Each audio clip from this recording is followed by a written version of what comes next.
फुल या ठ्याक्क ट्रेन पनि आएर रहेछ यो चाहिँ खाङ साउल नै पर्छ साउलको खुरोको हो त्यो चाहिँ बेसबल स्टेडियम हो स्काई डोम भन्छ मेटालिकाको कन्सर्ट यहीँ भएको थियो माटोक न यार यङदुङ फो यक यहाँबाट जान्छ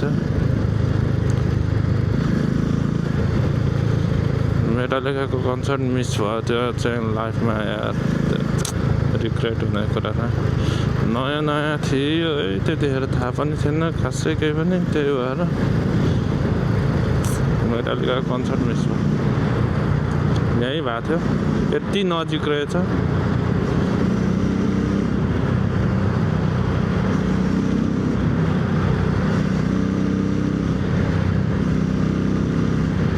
कामसाम भ्याएर पनि आउन भ्याइन्थ्यो यार